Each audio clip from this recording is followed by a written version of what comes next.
Kain muna tayo guys bago tayo papasok. Siyempre, gusto nating malakas buong maghapon. So, kain na po muna tayo. Yan, meron na tayo itong sinangag. Naligo na ako kaagad guys para pagtapos kong kumain, bihis na lang. Yan. Kain na tayo at masarap ang aking ulam. Yung ulam ko kagabi guys, ito rin yung aking uulamin ngayong almusal. Pakbit siya, pero hindi na namin nilagyan ng bagoong kasi ang aming little boy ay kakain din yan. So, kain na tayo guys. Yan, pakbit. Sarap. Meron tayong itlog. Eglog.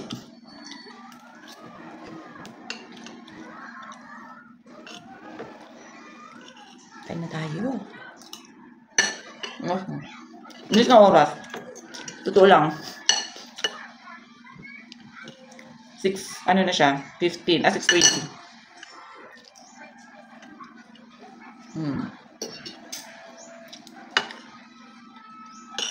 Grabe, sobrang lambot ng papaya. Ay, sa labasa.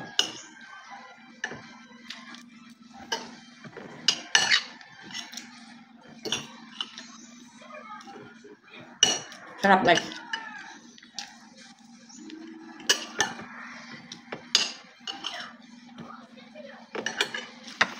With matching kape.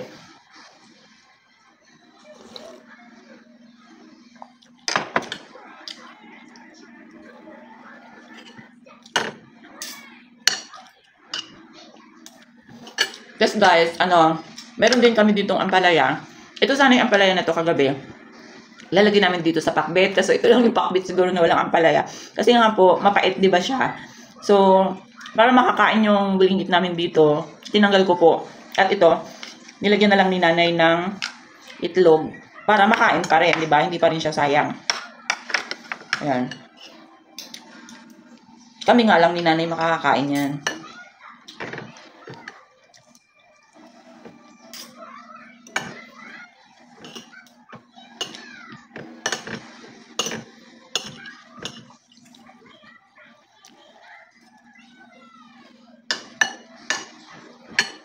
Sarap.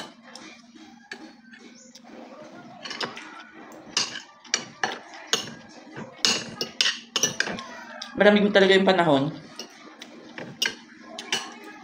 Naglagay nga lang po ako ng mainit na tubig sa paligo para makaligo ng maayos. Sobrang lamig. Malapit ng Pasko. Yun yung sign na papalapit na ang Kapaskuhan.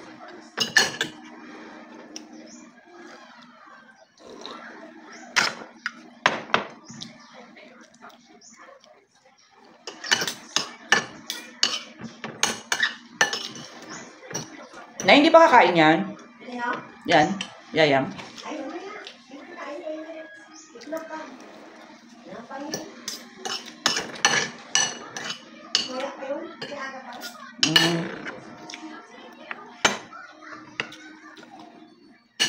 Mamaya pa rin yan siya kakain si nanay guys. Mamaya pa yan siya kakain. Mga 10 o'clock siya. Sarap ubusin ng kanin sinangag. Kaya lang marami.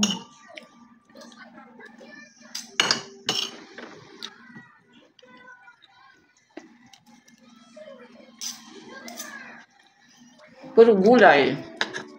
Puro gulay ang aming ulam, maaga pa.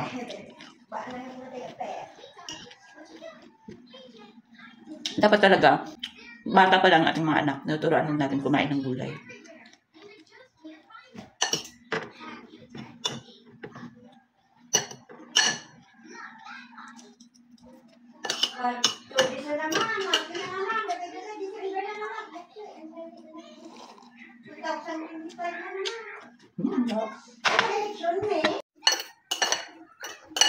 So yummy, so yummy. So yummy, so yummy. Sarap ng ulam guys, oh. Yan. Magpaparami talaga ang kain ninyo. Pagka ganito lagi yung ulam. Pagka, yun ay pagka sanay ka sa gulay.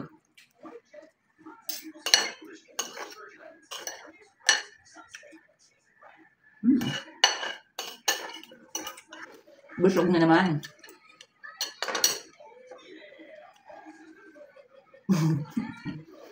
busog na naman ang aking tummy na eh. Kumakain ka nito na yun ang palaya. Oo, amo na ganay yung maliit ko.